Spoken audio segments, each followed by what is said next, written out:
మొన్న 'happy days' re release అయితే బ్రహ్మరాంబ థియేటర్‌కి వెళ్ళాను. నేను, మా వితిక అండ్ మా డైరెక్టర్ రాజేష్ గారు కూడా వచ్చారు. అండ్ మా నిందా టీమ్‌లో కొంతమంది మెంబర్స్ అందరం మార్నింగ్ 8:00 షో అనుకుంటా. 8:00 షోకి మేము థియేటర్‌కి వెళ్ళి చూసాము. అంటే వాళ్ళు ముందర వెళ్ళారు. నేను కొంచెం ఇంటర్వెల్ ఆ టైంకి నేను వెళ్ళాను. Oh my god! అసలు రెస్పాన్స్ అయితే నేను సినిమా థియేటర్‌కి వెళ్ళినట్టు లేదు. నేను ఒక కాన్సర్ట్‌కి వెళ్ళినట్టు ఉంది లిటరల్‌గా. డైలాగ్స్ విందాము లేకపోతే సాంగ్స్ వాళ్ళే విందాము అంటే పాడేస్తారు, అసలు వాళ్ళే అసలు కార్తీక్ వాయిస్ వినిపించట్లేదు సాంగ్స్ పాడుతుంటే. మొత్తం ఇంకా ఆడియన్సే పాడేస్తున్నారు. అంటే ఆ డిటిఎస్ సౌండ్ ని అది వాళ్ళు డామినేట్ చేసి పాడుతున్నారు. సో అవేంటంటే అవి దట్ మూవీ స్టిల్ ఇప్పటికీ నేను అదే అనుకున్నా. ఆ రోజు నేను థియేటర్కి వెళ్ళినప్పుడు అందరూ ఫోన్స్ తీసుకుని అందరూ రికార్డ్ చేస్తున్నారు, అందరూ పాడుతున్నారు, డైలాగులు చెప్పేస్తున్నారు. బట్ వాళ్ళంతా ఏంటంటే 'హ్యాపీ డేస్' అనే సినిమా రిలీజ్ అయినప్పుడు వాళ్ళందరికీ మేబీ 5 ఏళ్ళో, 6 ఏళ్ళో, 4, 5 ఇయర్స్, 6 ఇయర్స్ ఉంటారేమో. సో అలాంటి వాళ్ళు ఇప్పుడు కూడా ఎంజాయ్ చేస్తున్నారంటే ఆ సినిమాలో ఒక మ్యాజిక్ అనేది ఉంది సినిమాలో. Yes. ఇప్పటికీ మీ గురించి ప్రతిసారి ఎక్కడ టాపిక్ వచ్చినా కూడా మాట్లాడుకున్న 2 సినిమాలు అవే. యా దట్స్ లైక్ నేను అదే చెప్తాను. అది ఒకటి లెఫ్ట్ ఐ ఒకటి రైట్ ఐ లాగా నాకు అది. సో వాళ్ళందరూ టచ్ లో ఉన్నారు ఇప్పటికి. హ్యాపీ డేస్, కొత్త బంగారం లేదు వాళ్ళందరూ టచ్ లో లేదు. తమన్నా గానీ నేను అసలు మాక్సిమం ఏంటంటే నా షూటింగ్ చేసుకుంటాను. అది వెరీ నీకు కూడా తెలుసు కదా, లిమిటెడ్ సర్కిల్. నా ఇంట్లో ఎప్పుడైనా బర్త్డే అయితే మేబీ ఒకసారి మనం కలిసామో ఇక్కడ బర్త్డే ఎవరితో అయితే. Besides that man I like to stay here. I have a limited thing. But one guy I'm in touch with is Nikhil. Obvious గా నేను నిఖిల్ మా ఫ్రెండ్షిప్ గురించి అందరికీ తెలుసు. మనోడు ఫస్ట్ యువత చేసినప్పుడు ఆ సెలబ్రేషన్స్ కి నేను వెళ్ళాను. హ్యాపీ డేస్ కలిసి సెలబ్రేట్ చేసుకున్నాం. అండ్ యువత సినిమా సక్సెస్ మీట్ కి నన్ను పిలిచారు గెస్ట్ గా. అండ్ ఇప్పుడు నేను నిందా సినిమాకి నిఖిల్ని పిలిచా గెస్ట్ గా. సో మా మధ్య నా బాండింగ్, ఆ కామ్రాడరీ మా ఇద్దరికి ఎప్పటికీ ఉంటుంది. We have that bond between us for some reason. అప్పుడు నిఖిల్కి ఎంత ఏజ్ బ్రో మీరు చేస్తున్నప్పుడు? నిఖిల్కి అప్పుడు 21 అనుకుంటా. మీకన్నా పెద్దోడే. ఆయన కొంచెం మెచ్యూరిటీ ఉంటుంది ఆ టైంలో. సో తమన్నా గారు ఎప్పుడు టచ్ లేరు దాని తర్వాత మధ్యలో ఏదో అంటే ప్రేమ గారు ఒక ఇంటర్వ్యూ చేస్తే అప్పుడు నన్ను చిన్న గెస్ట్ గా పిలిచారు ఆ ఇంటర్వ్యూకి. అప్పుడు కలిసాను. చాలా ఏళ్ళైంది, 5-6 ఏళ్ళు అయింటుందేమో. ఎక్స్పెక్ట్ చేశారు ఆ టైంలో తమన్నా గారు అంత స్టార్ హీరోయిన్ అవుతారు అది? నేను అసలు అంత ఆలోచించలేదు కూడా. అంటే ఇప్పుడు తమన్నా స్టార్ హీరో అవుతుందా లేకపోతే ఇంకో స్టార్ హీరో అవుతారనేది నాకు ఆనెస్ట్ గా నాకు ఆ టైంలో నా మైండ్ లో లేదు. నేను మామూలుగా నా పని ఏం చేసుకుంటున్నా, నేనేం చేస్తున్నాను నెక్స్ట్. ఇప్పుడు నాకు రేపే షూటింగ్ ఉంది. నేను లిటరలీ 2 సినిమాలు షూటింగ్ చేసేవాడిని ఒక పాయింట్ లో, డేలో. సో నా మైండ్ అంతా అక్కడే ఉండేది మాక్సిమం. సో వాళ్ళు ఏం చేస్తున్నారు, వీళ్ళు ఏం చేస్తున్నారు అనేది నేను నేనేం చేస్తున్నాను అనేది నాకు ఇంపార్టెంట్. అండ్ ఆ ఫిల్మ్ నుంచి వచ్చిన వాళ్ళు, దాని తర్వాత ఫిలిమ్స్ నుంచి వచ్చిన వాళ్ళు, తర్వాత మీతో పాటు జర్నీ స్టార్ట్ చేసిన వాళ్ళు చాలా మంది ఇప్పుడు టాప్ పొజిషన్ లో ఉంటాము. కొంతమంది మీ ముందే వచ్చి మీ ముందే వెళ్ళిపోవడము, ఇట్లా జరిగినప్పుడు మీ గురించి మీరు ఏమనుకున్నారు ఆ టైంలో? అంటే వాళ్ళు సక్సెస్ అయ్యారు.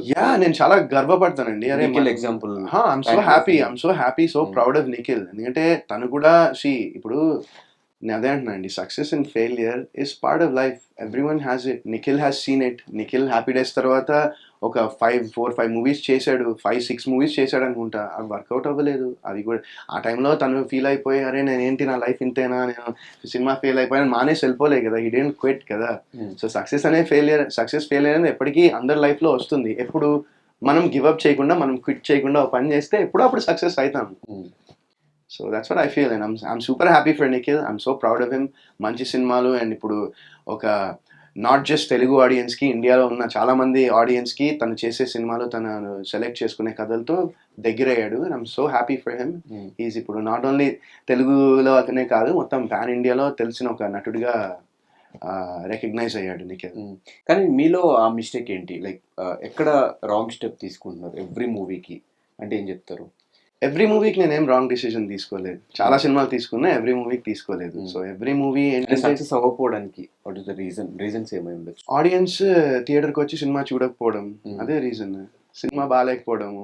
అంటే సినిమా బాగాలేకపోవడం ఇన్ సెన్స్ మేబీ నాకు నచ్చచ్చేమో, చూసే వాళ్ళకి నచ్చలే. ఇప్పుడు 100 మంది ఉంటే 51 మందికి నచ్చకపోతే ఆ సినిమా వర్కౌట్ కాదు కదా. 51 మందికి నచ్చినా సినిమా బాగుంది అన్నట్టే నేను నమ్ముతాను. సో నేను చేసే మెజారిటీ ఆఫ్ ద ఫిల్మ్స్ జనాలకి నచ్చలేదు. వెదర్ ఇప్పుడు సినిమా ఎందుకు బాగాలేదా అనడానికి చాలా రీజన్స్ ఉంటాయి, right? It be from story కానీ, ఎగ్జిక్యూషన్ కానీ, స్క్రీన్ ప్లే కానీ, ఇంకా ఎన్నో ఉంటాయి, రైట్ ఆర్ క్యారెక్టరైజేషన్స్ కానీ మేబీ కాస్టింగ్ అవ్వచ్చు, లేకపోతే మ్యూజిక్ నచ్చకపోవచ్చు, లేకపోతే కొన్ని థింగ్స్ సింక్ కాకపోవచ్చు. ఇప్పుడు సినిమా అనేది నేను అదే చెప్పాను కదా, ఇప్పుడు అన్ని క్రాఫ్ట్స్ అందరూ ఒకే పేజ్ మీద ఉన్నారంటే ఖచ్చితంగా ప్రోడక్ట్ కొంచెం బెటర్గా ఉంటుందని నేను నమ్ముతాను. సో ఈ సినిమాలు, నేను చేసిన సినిమాలు వర్కౌట్ అవ్వకపోవడానికి కారణం ఏంటంటే కొంతమంది ఆ పేజ్లో లేరు. అర్థమైందా?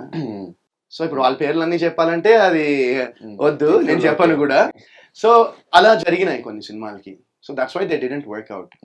అండ్ అది రెస్పాన్సిబిలిటీ నేనే తీసుకుంటా 100%. ఎందుకంటే అది నేనే, ఆ జడ్జ్మెంట్ అది ముందరే నాకు తెలియాల్సింది. బట్ ఆ టైంలో నేను చెప్పాను కదా, ఏజ్ వల్ల కానీ వాట్ ఎవర్ ఇట్ మేబీ, నేను అంత కేర్ తీసుకోలేదు. సో అది 100% మిస్టేక్ నాదే.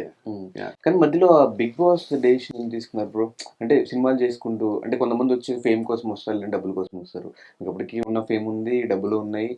దేనికోసం మీరు మళ్ళీ బిగ్ బాస్ షో? డబ్బులు ఉన్నాయంటే నేను చెప్తాను ఇప్పుడు. డబ్బులు ఉన్నాయంటే అదే అంటారు, ఇట్లా నన్ను చూసి అట్లా అనుకుంటారు.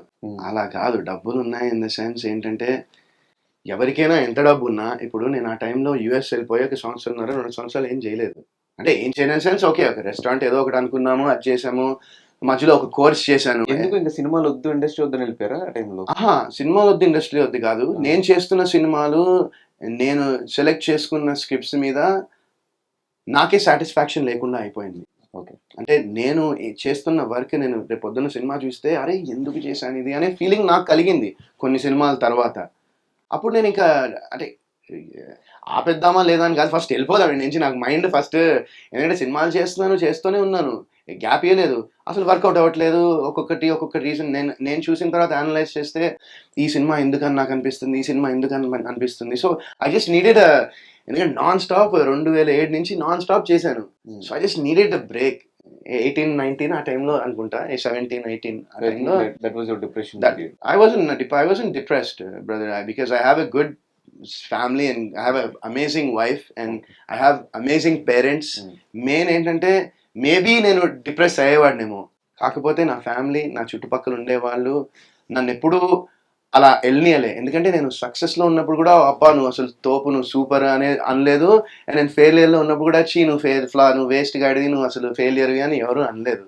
ఎప్పుడు మా ఇంట్లో, మా ఫ్యామిలీకి, నాకున్న ఫ్రెండ్స్కి అండ్ నేనంటూ తెలిసిన వాళ్ళకి నేను ఎప్పుడు వరుణ్ లేకపోతే సందేశ్ అంతే. So they all gave me that love. నేను ఎప్పుడు ఆ ఫీలింగ్లో అయితే వెళ్ళలేదు. అప్సెట్ ఫీల్ అయినా, హర్ట్ ఫీల్ అయినా, బాధ ఫీల్ అయినా అంటే డెఫినెట్గా 100% ఎస్ అంట. నేను మనిషిగా, నాకు అన్ని ఎమోషన్స్ ఉంటాయి.